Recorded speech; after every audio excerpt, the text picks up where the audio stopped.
அன்பான தமிழ்நாடு மக்களே, இன்று ஒரு முக்கியமான அரசு பள்ளி மாணவர்கள் மற்றும் அரசு பள்ளி ஆசிரியர்கள் வாழ்வாதாரம், கல்வி பாதுகாப்பு, வேலைவாய்ப்பு பாதுகாப்பு, அரசு பணி உத்தரவாதம் இவை குறித்து விவாதிப்போம். தமிழ்நாடு கல்வித்துறை, மாவட்ட வேலைவாய்ப்புத்துறை, தமிழ்நாடு அரசு பணியாளர் தேர்வாணையம் டிஎன்பிஎஸ்சி இவை ஒரே நேர்கோட்டில் செயல்படுவது போல தோன்றினாலும் உண்மையில் தனித்தனி அதிகார அமைப்புகளாக செயல்படுகின்றன. ஆனால் சில இடங்களில் ஒருங்கிணைப்பு கோஆர்டினேஷன் இருக்கும். கல்வித்துறை ஸ்கூல் எஜுகேஷன் டிபார்ட்மெண்ட் பள்ளிக் கல்வி, பாடத்திட்டம், ஆசிரியர்கள் நியமனம், சில நேரங்களில் டீச்சர் ரிக்ரூட்மெண்ட் போர்டு மூலம் போன்றவற்றை கவனிக்கும். மாணவர்களின் கல்வித் தரத்தை உயர்த்துவது இதன் முக்கிய பணி. மாவட்ட வேலைவாய்ப்புத்துறை எம்ப்ளாய்மெண்ட் ஆஃபீஸ் வேலை தேடுபவர்களை பதிவு செய்து வேலைவாய்ப்பு தகவல்கள் வழங்கும்.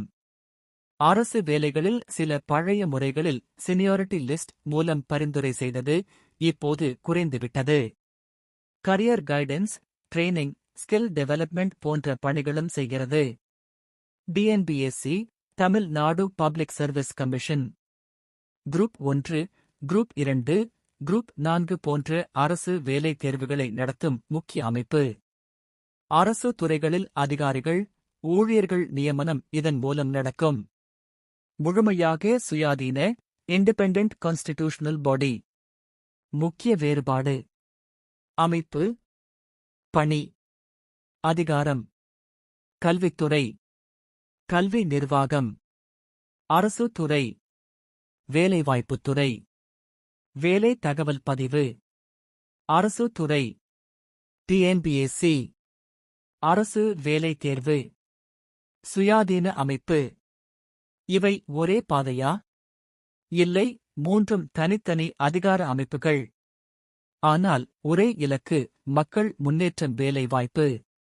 கல்வித்துறை கல்வி அளிக்கிறது, வேலைவாய்ப்புத்துறை வேலை தகவல் தருகிறது, டிஎன்பிஎஸ்சி வேலைக்கு தேர்வு செய்கிறது.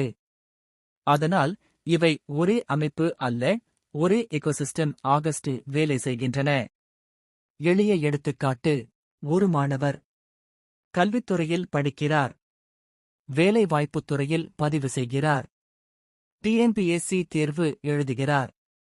மூன்றும் இணைந்து அவரது வாழ்க்கை முன்னேற்றத்தில் பங்கு பெறுகிறது.